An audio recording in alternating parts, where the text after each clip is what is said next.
AITA for not helping my dad's wife, because I'm pissed about the trouble she brought into our lives. I, 17M, have been living in a constant state of stress and chaos for the past 5 years, and it all started when my dad, 45M, got remarried. At first, I was just kind of indifferent about it. My mom passed away when I was younger, and my dad stayed single for a long time. Then one day, he met Sarah, 38F, and within a year, they were married. I didn't really have strong feelings about it, until I realized what marrying her actually meant for me. Sarah has 3 kids, now 7, 9, and 10, which was already a lot to adjust to. But the real problem was her psycho ex. Her ex was straight up insane. I don't say that lightly. When I tell you this guy made our lives hell, I mean it. It started small, showing up uninvited, sending nasty texts, making drama over custody. But it escalated fast. One night, when I was home alone, our downstairs windows were shattered. I was upstairs when it happened, and I swear I've never been that scared in my life. I remember crouching in my room, calling my dad in a panic, while glass covered the floor downstairs. The police came, but we couldn't prove it was him. That was just the beginning. Sarah's ex would park outside our house for hours, just sitting there, watching. Sometimes he'd yell stuff, insults, threats. Sometimes he'd just stare. It made my skin crawl. I couldn't even step outside without checking first to see if he was there. Then came the worst part. He attacked my dad. It happened in broad daylight. My dad was leaving a store, and this guy just jumped him. Full-on fight in the parking lot. My dad got beat up pretty bad, but the ex got arrested. He served 6 months for it. You'd think that would be the end of it, right?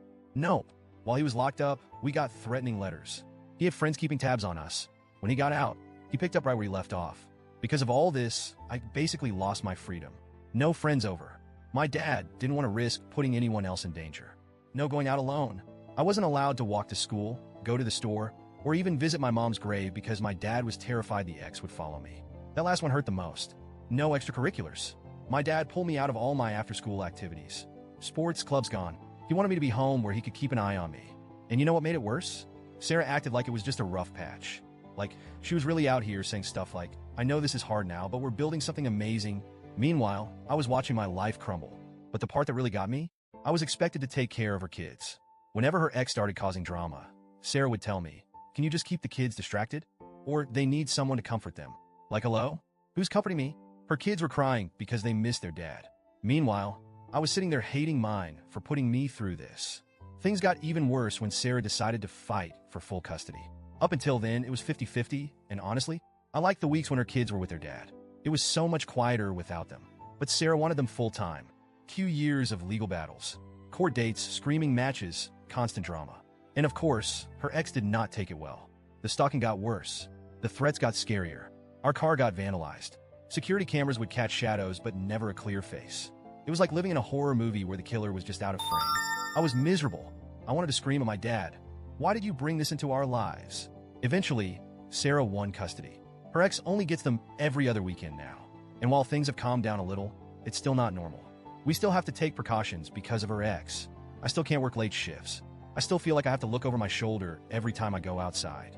But my dad, Sarah, they act like everything's fine. Like, oh, we made it through. Now we're one big happy family. No, we're not. I hate this. I hate all of it. So now, here's what happened last weekend. Sarah asked me to change my work shift so I could help her with an errand. She wanted to pick up some DIY supplies and needed help carrying them. She tried to make it sound fun, like, I know you like DIY stuff. We could do this together. I just looked at her and said, no. She was surprised and asked why. So I finally said it. I told her she brought nothing but trouble into my life, and I didn't want to help her. She got really quiet. Then she asked, do you really hate me for what my ex did? And I just snapped. I told her she never cared about the trouble she brought into my life. So why should I care if she was a victim? I told her she selfishly dragged other people into her mess without thinking about what it would cost us. She looked devastated. And later, my dad confronted me about it. He asked if I'd be willing to help her another time. I said no, and then he hit me with the disappointed dad speech. He told me he was upset that I resented them finding each other and building a life together. He said he really believed our new family was worth it, and that he hoped I'd feel the same way. I just stared at him and said, I don't. I told him he wasn't blameless either, that he let this happen, that he put his happiness over my safety, and that I'd never forgive him for that. So now, the house is awkward as hell. Sarah walks around looking heartbroken. My dad is clearly pissed but trying not to start another fight. And me? I'm just counting down the months until I turn 18 and get the hell out of here. I'm saving up money for my job. The second I can move out, I'm gone. No more Sarah. No more her kids. No more worrying about some psycho who isn't even MY problem. But now I'm wondering, did I go too far? AITA?